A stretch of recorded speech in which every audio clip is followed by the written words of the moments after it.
Okay, quick question before we start. Have you ever felt like people around you were slowly siphoning your momentum without you even noticing? I mean, not dramatic breakups or fights, just little drains that add up. Today, we teach a 9-minute social audit that stops that leak and protects your vibration. Yes, I feel that. It sneaks in through texts, obligations, and those fuzzy invitations that sap time. In this episode, we'll make the audit practical and non-judgmental. Map, trim, rewire, and measure. No drama, just structure. Quick frame. The audit's goal is energy clarity, not moral scoring. We sort people into 3 roles. Fuel, they elevate you or catalyze action. Neutral, steady or situational. Drain, repeatedly costs energy or derails focus. Simple labels to guide behavior, not to label people forever. Exactly. And a key principle. This is about interaction rules, not blanket judgments. Think cadence, purpose of invites, and role-aligned asks. We'll give exact wording you can use aloud so it's low friction and preserves dignity. Step 1. Map. This is a 2-minute exercise you can do right now. Grab a piece of paper or a notes app. List 8 to 12 people who show up in your life in the last 6 months. For each, answer 2 quick prompts. How much energy do they return to you on a 1 to 5 scale? And how catalytic are they? Do they open doors, give momentum, or just keep things steady? Use the exact sentence out loud if it helps. For name, energy return is X of 5. Catalytic capacity is Y of 5. For Maria, energy return is 4 of 5. Catalytic capacity is 2 of 5. That phrasing removes judgment and focuses on measurable effects, energy, and catalysis. After you rate everyone, place them into fuel, neutral, or drain based on the combination. Quick rule of thumb. High energy return plus some catalytic capacity equals fuel. Low energy and low catalytic capacity, that's usually neutral or candidate for gentle distance. Consistently negative returns with little catalysis, that's a drain. But apply the 2 evidence rule before you change a role. 2 examples of pattern or 2 recent interactions. Then test a small rule. Step 2. Rules. We use 3 low-friction interaction rules and apply them by role. Rule 1. Cadence limits. Set how often you engage. Rule 2. Purpose first invites. Always state the purpose when you reach out. Rule 3. Ask templates. Short, specific asks that make it easy for the other person to respond. Examples. For fuel, increase cadence intentionally. Monthly check-ins or 1-line asks when you need help. For neutral, set a quarterly check-in or purpose-only messages. For drain, reduce cadence and shift the channel. Move from long calls to brief texts or a monthly update instead of weekly conversations. Ask templates. Exact wording you can copy. For requests of help, quick ask. Do you have 15 minutes this week to look over X? I need feedback on Y by Friday. For declining, I can't commit to that right now, but I appreciate you thinking of me. Notice both are short, cooling, and leave space. Now, the short scripts module. 3 dignity-preserving phrases to use when you need boundaries. First, a deferral. I need to step back from this for now. Can we revisit in a month? Second, a decline without drama. Thanks for asking. I'm going to pass on this. Third, a gentle distance line. I value you, and I'm shifting priorities. I'll be less available for a bit. Those are intentionally low drama.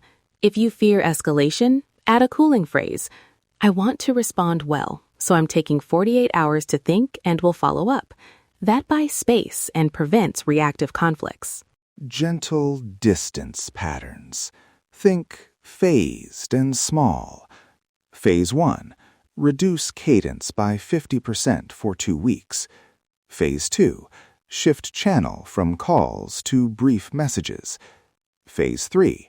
Replace emotional investment with transactional checks. Keep interactions purpose first. Each phase is reversible and testable. You're not cutting someone out. You're changing how you spend scarce attention.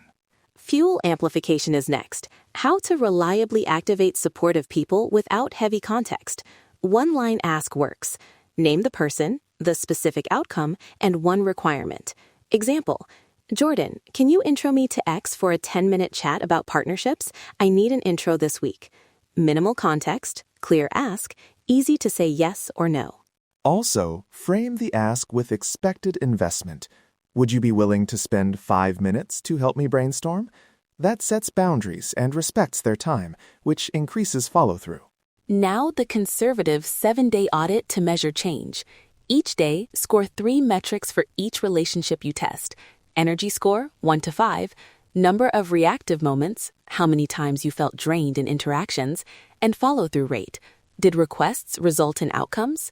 Log 1 sentence, what's different today? At the end of 7 days, compare averages and see which small rules changed your clarity or momentum.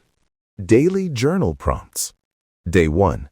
List 3 people and their energy score. Day 2. Apply 1 rule to 1 relationship and note the reaction. Day 3. Did cadence change? Day 4. Did your focus improve? Day 5.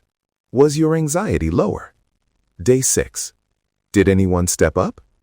Day 7. Reflect. What's sustainable and what's not? Worked examples, quick. Family coping. Map immediate family members and pick low-friction rules. For a close relative who drains around politics or stress, shift the channel. Send occasional loving updates instead of long check-ins. Work collaborators. Define purpose-first invites. I need X deliverable by Friday. Can you confirm? Casual friends. Limit cadence and prioritize fuel invitations.